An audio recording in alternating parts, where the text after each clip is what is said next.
Assalamualaikum. Good morning everybody. Shimul Memorial north school and college কর্তৃক আয়োজিত KG শ্রেণীর ছোটদের পৃথিবী ক্লাসে কেজি সোনামণিদের অনেক অনেক শুভেচ্ছা ও স্বাগতম।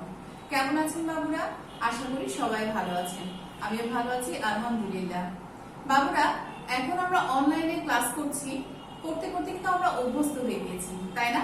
প্রতিদিন এখন সামনাসামনি দেখতে না পেলেও মোবাইলের স্ক্রিনে অথবা কম্পিউটারের স্ক্রিনে অথবা ল্যাপটপের স্ক্রিনে নিজেদের সাথে কিন্তু সবসময় দেখা হচ্ছে।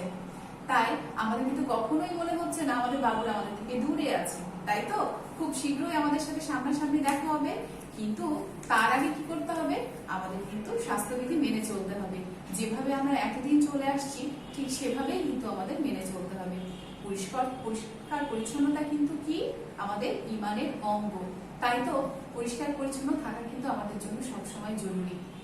আমাদের যেন রোগ জীবাণু দেহের মধ্যে প্রবেশ করতে না পারে, তাই তো আমাদের সব সময় পরিষ্কার পরিচ্ছন্ন থাকতে হবে। পুষ্টিকর খাবার খেতে হবে যাতে আমাদের রোগ প্রতিরোধ ক্ষমতা বৃদ্ধি পায়। আর প্রয়োজন ছাড়া আমরা অবশ্যই বাইরে যাব না, তাই না বাবুরা? আর যদি বের হতেও হয় তাহলে কিন্তু অবশ্যই মুখে মাস্ক পরে বের হব। আর হাত ধোয়াটা তো অবশ্যই করবো আধা ঘন্টা পর পর। বাবুরা, ক্লাস শুরু করার আগে আসেন আমরা একটা কবিতা পড়বো আজকে। সেই কবিতাটা আপনারা অনেকে জানেন, আবার অনেকে হয়তো শুনেননি, কিন্তু আজকে আমার সাথে শুনে ভালো লাগবে কবিতাটা। ওকে, আজকে আমরা যে কবিতাটা পড়বো সেই কবিতার নাম সৎপাত্র, লিখেছে সুকুমার রায়। শুনতে পেল পোস্তা গিয়ে তোমার নাকি মেয়ের বিয়ে, গঙ্গারামকে পাত্র পেলে জানতে চাও সে কেমন ছেলে। মন্দ নয় সে পাত্র ভালো, রং যদিও বেজায় কালো, তার উপরে মুখের গড়ন অনেকটা ঠিক প্যাঁচার মতো। বিদ্যে বুদ্ধি বলছি মশাই, ধন্যী ছেলের অধ্যে বসায়। 19বার ম্যাট্রিকে সে ঘায়ের হয়ে থামলো শেষে। বিষয় আশায় গড়িয়ে বেজায়, কষ্টে শিষ্টে দিন চলে যায়। ভাইগুলো তার মানুষ তো নয়, একটি পাগল আর একটি গোয়ার, আরেকটি সে তৈরি ছেলে, যা করে নো গেছেন ছেলে। কনিষ্ঠটি তবলা বাজায়, যাত্রা দলে 5 টাকা পায়। গঙ্গারাম তো শুধুই ভোগে পেটের জ্বর আর পাণ্ডু রোগে। শ্যামলাহিনী বনগ্রামে কি যেন হয় গঙ্গারামে। যা হোক এবার পাত্র পেলে, এমন কি আর মন্দ ছেলে। বাবুরা, কেমন লাগলো? আশা করি সবার ভালো লেগেছে। যদি ভালো লেগে থাকে তাহলে কবিতাটা সুন্দর করে মুখস্থ করে নেবেন। তাহলে খুব সুন্দর করে কবিতাটা মুখস্থ করার পর আমরা এটা অভিনয় করাটাও শিখতে পারবো, তাই না? চলেন আজকে আমরা আমাদের ক্লাসে চলে যাই। আজকে 7 তারিখ বুধবার। আমি তাসকিনা নাজনীন উর্মি আপনাদের সাথে আছি।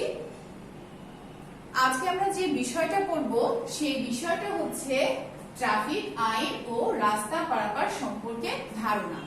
বাবুরা, আজকের সময়ে বাইরে বের হওয়ার জন্য কিন্তু আমাদের খুব খুব জরুরি এই বিষয়টা জানা। সেটা হচ্ছে ট্রাফিক আইন এবং রাস্তা পারাপার সম্পর্কে ধারণা থাকা প্রয়োজন।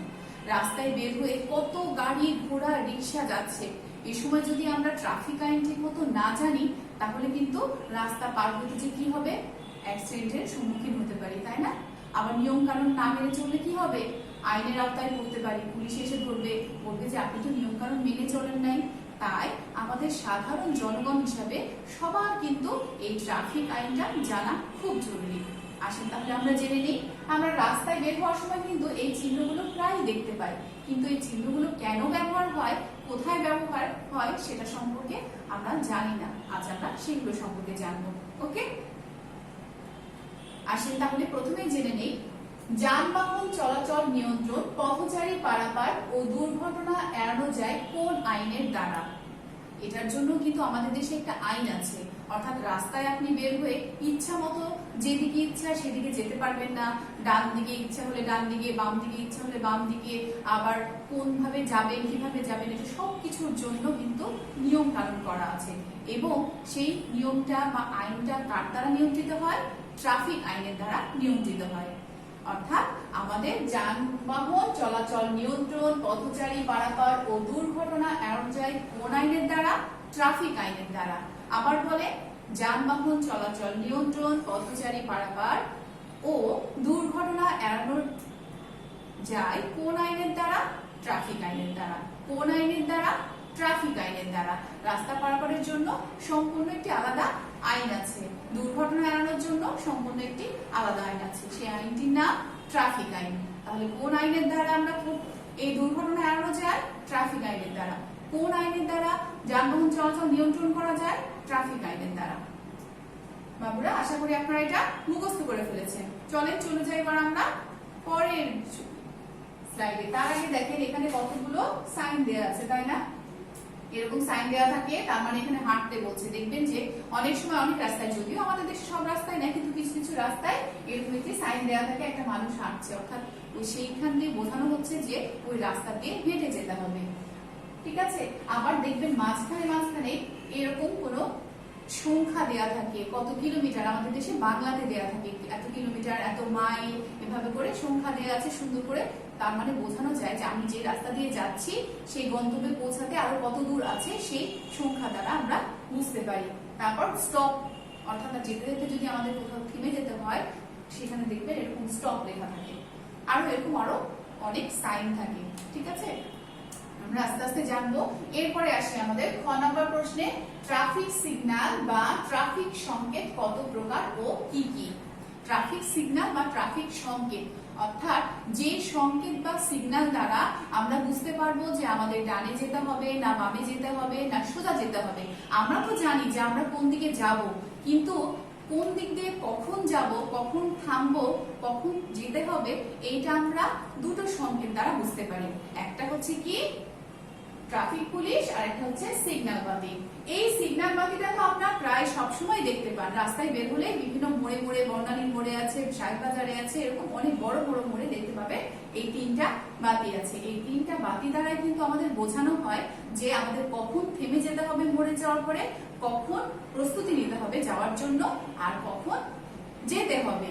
যেমন লাল বাতি যখন জ্বলে তখন আমরা কি করি, তখন কিন্তু সেই রিক্সাওয়ালা হোক বা মোটরসাইকেল বা যে কোনো গাড়ি যখন যায়, তখন কিন্তু লাল বাতি যখন জ্বলে তখন সাথে সাথে সেখানে থেমে যায়।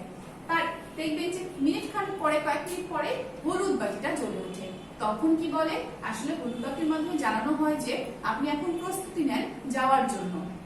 তখন গাড়ি বা রিক্সাওয়ালারা কি করে, প্রস্তুতি নেয় যে এরপরে তাদেরকে যেতে হবে। তারপর যখন সবুজ বাতি জ্বলে যায় তখন কিন্তু সে আবার চলতে শুরু করে। তাহলে এই তিনটা বাতির মাধ্যমে কিন্তু আমাদের সিগন্যাল দিচ্ছে যে আমরা কখন থামবো, কখন প্রস্তুতি নিব এবং কখন যাব। এটা ছাড়াও যখন যে রাস্তাগুলোতে এই সিগন্যাল বাতি থাকে না, সেখানে কে থাকে, সেখানে কিন্তু এই ট্রাফিক পুলিশ থাকে। তখন দেখবেন কোনো কোনো মোড়ে দেখবেন ট্রাফিক পুলিশ কি করে, হাত এভাবে করে হাত দেখায়, হাত দেখিয়ে কিন্তু তারা সিগন্যাল দেয় যে কোন রাস্তা দিয়ে কোন গাড়িগুলো যাবে আর কোন রাস্তা দিয়ে কোন গাড়িগুলো এখন থেমে যাবে। অর্থাৎ চারটা রাস্তার মোড় যখন হবে তখন এই পুলিশ কি করে, একটা রাস্তা দিয়ে গাড়িগুলো যেতে দেয় আর এক রাস্তাকে বন্ধ করে দেয়। তারা কিভাবে সেটা সিগন্যাল করে, হাত দিয়ে দেখায়। তাহলে আমরা ট্রাফিক সিগন্যাল বা ট্রাফিক সংকেত কত প্রকার পেলাম? দুই প্রকার। কি কি? ট্রাফিক পুলিশ, সিগন্যাল বাতি। ট্রাফিক পুলিশ, সিগন্যাল বাতি। ট্রাফিক সিগন্যাল বা ট্রাফিক সংকেত কত প্রকার? দুই প্রকার। কি কি? ট্রাফিক পুলিশ, সিগন্যাল বাতি। ট্রাফিক পুলিশ, সিগন্যাল বাতি, এই দুজনের মাধ্যমে, এই দুটো জিনিসের মাধ্যমে আমরা ট্রাফিক সিগন্যাল বা সংকেতটা পেয়ে থাকি। ওকে, এবার চলেন আমাদের তৃতীয় প্রশ্নে যাই। তৃতীয় প্রশ্নে কি আছে, রাস্তায় চলাচলের সময় রাস্তার কোন পাশ দিয়ে হাঁটতে হবে? আপনারা যখন হাঁটেন রাস্তায় তখন দেখবেন রাস্তার দুই পাশেই কিন্তু ফুটপাত থাকে, তাই না? কিন্তু ফুটপাত যখন থাকে, আপনি যখন রাস্তায় হাঁটতে শুরু করবেন তখন কিন্তু আপনাকে অবশ্যই বাম দিক দিয়ে হাঁটতে হবে।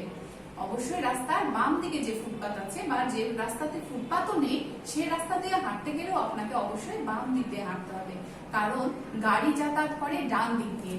তাই আমরা সবসময় তার উল্টো দিক দিয়ে যাতায়াত করবো। ঠিক আছে, আমরা রাস্তায় যখন বের হবো সবসময় বাম দিক দিয়ে আমরা যাব, কারণ গাড়ি যায় ডান দিক দিয়ে। তাহলে রাস্তায় চলাচলের সময় রাস্তার কোন পাশ দিয়ে হাঁটতে হবে? রাস্তার বাম পাশ দিয়ে হাঁটতে হবে। রাস্তায় চলাচলের সময় রাস্তার কোন পাশ দিয়ে হাঁটতে হবে? বাম পাশ দিয়ে হাঁটতে হবে। আপনারা এটা কিন্তু খুব ভালো করে মনে রাখেন, কখনো ডান দিক দিয়ে হাঁটবেন না, কারণ ডান দিক দিয়ে গাড়ি আসে। আমরা সবসময় বাম দিক দিয়ে হাঁটবো। এরপরে আসেন 4 নম্বর প্রশ্নে, ট্রাফিক সিগন্যাল বাতি কত প্রকার ও কি কি? আমরা এর আগেই পড়লাম, তাই না? এই বাতিগুলো দেখেছি না, এক্ষুনি দেখলাম আমরা। তাহলে আমরা জেনে নেই যে ট্রাফিক সিগন্যাল বাতি কয় প্রকার ও কি কি। ট্রাফিক সিগন্যাল বাতি 3 প্রকার। ট্রাফিক সিগন্যাল বাতি 3 প্রকার। কি কি? লাল বাতি, হলুদ বাতি, সবুজ বাতি। লাল বাতি, হলুদ বাতি, সবুজ বাতি। ট্রাফিক সিগন্যাল বাতি কত প্রকার? 3 প্রকার। কি কি? লাল বাতি, হলুদ বাতি, সবুজ বাতি। লাল, হলুদ, সবুজ। তাহলে আরো একবার জেনে নেই, যখন আমরা লাল বাতি দেখব তখন গাড়ি থেমে যাবে, তারপরে যখন হলুদ বাতি জ্বলবে তখন আমরা আবার প্রস্তুতি নেব চলাচল করার জন্য, আর যখন সবুজ বাতি দেখা যাবে তখন আমরা আবার চলতে শুরু করবো, অর্থাৎ গাড়িগুলো চলতে শুরু করবে। তাহলে আমরা কয় প্রকার পেলাম? ট্রাফিক সিগন্যাল বাতি কয় প্রকার? 3 প্রকার। কি কি? লাল বাতি, হলুদ বাতি, সবুজ বাতি। ট্রাফিক সিগন্যাল বাতি কয় প্রকার? 3 প্রকার। লাল বাতি, হলুদ বাতি, সবুজ বাতি। নেক্সটে চলে যায়। লাল বাতি জ্বলে উঠলে যানবাহন কি করবে? আমরা এখনই বললাম, তাই না? লাল বাতি জ্বলে উঠলে যানবাহন কি করবে? থেমে যাবে। লাল বাতি জ্বলে উঠলে যানবাহন কি করবে? থেমে যাবে। লাল বাতি জ্বলে উঠলে যানবাহন কি করবে? থেমে যাবে। এরপরে কোন রঙের বাতি জ্বলে উঠলে যানবাহন চলার প্রস্তুতি গ্রহণ করবে? কোন রঙের বাতি বাবুরা বলেন তো? আমি জানি আপনারা বলতে পারবেন। হ্যাঁ, হলুদ বাতি। কোন রঙের বাতি জ্বলে উঠলে যানবাহন চলার প্রস্তুতি গ্রহণ করবে? হলুদ বাতি। কোন রঙের বাতি জ্বলে উঠলে যানবাহন চলার প্রস্তুতি গ্রহণ করবে? হলুদ বাতি। সবুজ বাতি জ্বলে উঠলে যানবাহন কি করবে? সবুজ বাতি জ্বলে উঠলে যানবাহন কি করবে? আমরা তো জানি, চলাচল শুরু করবে, পুনরায় চলতে শুরু করবে। সবুজ বাতি জ্বলে উঠলে যানবাহন কি করবে? পুনরায় চলতে শুরু করবে। সবুজ বাতি জ্বলে উঠলে যানবাহন কি করবে? পুনরায় চলতে শুরু করবে, অর্থাৎ আবার চলতে শুরু করবে। বাবুরা, তাহলে আমরা আজকে যা পড়লাম আশা করি সবাই ভালো করে খুব মনোযোগ দিয়ে ক্লাসটি শুনেছেন এবং পড়েছেন। এরপরে আমরা কিন্তু আমাদের পিটি করব। পিটি করতে হবে তো, তাই না? 1 থেকে 4 নাম্বার যে পিটি গুলো আছে সেই পিটি গুলো করার জন্য আমি ডাকছি আমাদের ইকবাল স্যারকে। ইকবাল স্যার আপনাদেরকে খুব সুন্দর করে পিটি গুলো দেখিয়ে দেবে। আপনারা কিন্তু মনোযোগ সহকারে সব পিটি গুলো দেখবেন। ছোট সোনামণিরা, তোমরা সবাই কেমন আছো? নিশ্চয়ই আমাকে চিনতে পারছো, আমি তোমাদের ইকবাল স্যার। অনেক দিন পরে তোমাদের সঙ্গে দেখা, তাই না? সবাই ভালো আছে নিশ্চয়ই? আসো আমরা আজকে 1 থেকে 4 নম্বর পিটি গুলো সুন্দর করে করে নিই। আমরা এর আগেও কিন্তু করেছি, আজকে আমরা আরো একবার 1 থেকে 4 নম্বর পিটি গুলো সুন্দর করে করে দেবো। ঠিক আছে? তোমরা সবাই আমার সঙ্গে 1 থেকে 4 নম্বর পিটি গুলো সুন্দর করে করবে। ঠিক আছে? তাহলে সবাই আমরা পিটির জন্য প্রস্তুত হয়ে যাই। 1 নম্বর পিটির জন্য প্রস্তুত। 1 2 3 4 5 6 7 8 সোজা হও। এবার 2 নম্বর পিটি। 2 নম্বর পিটির জন্য প্রস্তুত। 1 2 3 4 5 6 7 8 সোজা হও। তাহলে এবার 3 নম্বর পিটি। আমি একটু উল্টো দিকে ঘুরে যাই, ঠিক আছে? তোমরা দেখো কিভাবে 3 নম্বর পিটি করতে হয়। 3 নম্বর পিটির জন্য প্রস্তুত। দেখো, আমার প্রথমে বাম হাত দিয়েছি, বাম হাতের উপর দিয়েছি ডান হাত। এখন আমরা 3 নম্বর পিটি করব, ঠিক আছে? 1 2 3 4 5 6 7 8 সোজা হও। এবার করব 4 নম্বর পিটি, ঠিক আছে? সবাই সুন্দর করে দেখে নেবা 4 নম্বর পিটিটা। 4 নম্বর পিটির জন্য প্রস্তুত। 1 2 3 4 5 6 7 8 সোজা হও। এখানে আরেকটা বিষয় তোমাদের বলি, পিটি কত কাউন্টে করতে হয় জানো? হ্যাঁ, পিটি করতে হয় 16 কাউন্টে। আমি কিন্তু করেছি তোমাদের 8 কাউন্টে, তোমরা 16 কাউন্টেই করবা। ঠিক আছে? তাহলে সবাই ভালো থাকো। নেক্সট ক্লাসে তোমাদের সঙ্গে আবার দেখা হবে। সবাইকে ধন্যবাদ। আল্লাহ হাফেজ। বাবুরা, তাহলে আশা করছি আপনারা সবাই 1 থেকে 4 নম্বর পিটি ইকবাল স্যারের সাথে খুব সুন্দর করে করেছেন, তাই না?